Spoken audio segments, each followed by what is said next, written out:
Est-ce que t'as déjà appris quelque chose sans t'en rendre compte? Et si je te disais que t'as peut-être plus appris grâce aux jeux vidéo qu'à l'école elle-même? Tu vas me dire, ouais, non. Et pourtant, il y a des millions de joueurs qui ont appris à lire, à parler anglais, à réfléchir, à suivre, juste en jouant. Dans cette vidéo, je vais te montrer que les jeux vidéo nous éduquent. Souvent sans le vouloir et surtout sans qu'on s'en rende compte. Et le plus beau, c'est que c'est pas moi qui le dis, c'est la science. Salut tout le monde, c'est Olixo, j'espère que vous allez bien et en tout cas moi ça va nickel. Aujourd'hui on se retrouve pour une nouvelle vidéo, une vidéo sur le thème des jeux vidéo et quel plaisir de tourner. J'avais vraiment envie de faire sur ce thème et du coup je suis allée chercher des sources un peu par-ci par-là. Donc installez-vous confortablement et nous, on est parti. On appelle ça l'apprentissage implicite. C'est ce que ton cerveau retient sans que tu le décides. Par exemple, quand tu joues à Minecraft, t'apprends à planifier, construire, gérer des ressources, penser en 3D, mais t'as jamais ouvert un manuel. T'as juste joué et t'as appris. Les chercheurs appellent ça la pédagogie par le jeu. Et les jeux vidéo en sont un très bon exemple. Par exemple, moi, les jeux vidéo m'ont appris la patience. Sauf quand je rate un saut pour la 38e fois et que je commence à remettre en question mes choix de vie. Ouais.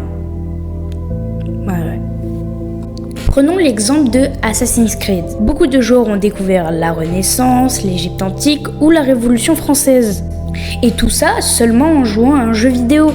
Pas besoin de cours d'histoire, joue à Assassin's Creed. D'ailleurs, tant qu'on est sur le sujet, Ubisoft a même fait des visites éducatives dans Origins et Odyssey validées par des profs.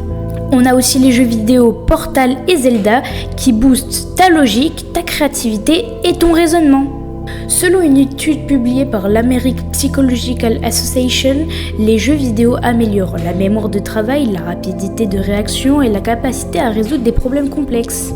Et ce n'est pas juste une impression, des tests cognitifs montrent que les joueurs réguliers performent mieux sur certaines tâches mentales. Les écoles elles-mêmes commencent à utiliser des jeux vidéo, comme Minecraft Education, des jeux de maths ou d'histoire. On commence à comprendre que jouer, c'est pas perdre son temps, c'est apprendre autrement. Le vrai problème, c'est pas le jeu, c'est que l'école ne ressemble pas assez à un bon jeu vidéo.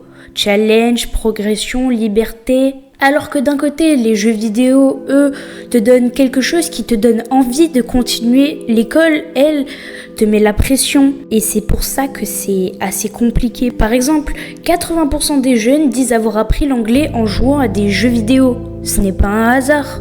Même les jeux de tir FPS améliorent l'attention visuelle et la réactivité. D'ailleurs, les jeux ne t'apprennent pas que des trucs scolaires, ils t'apprennent aussi la vie.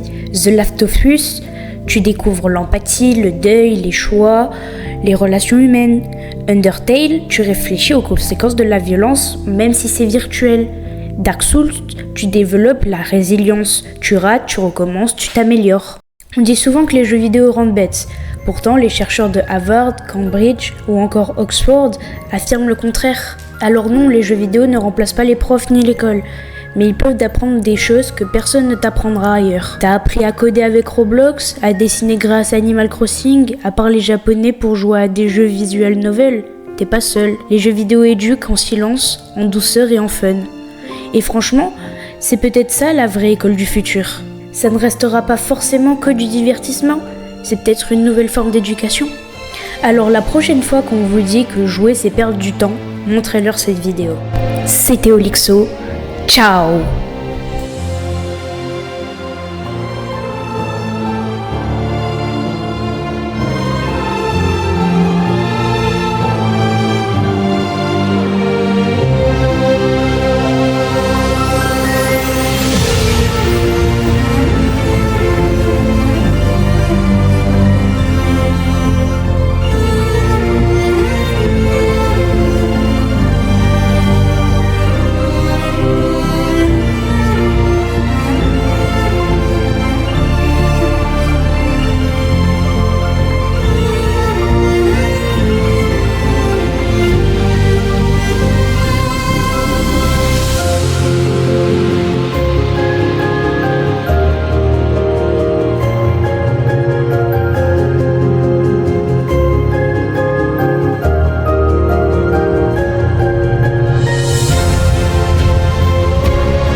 Thank you.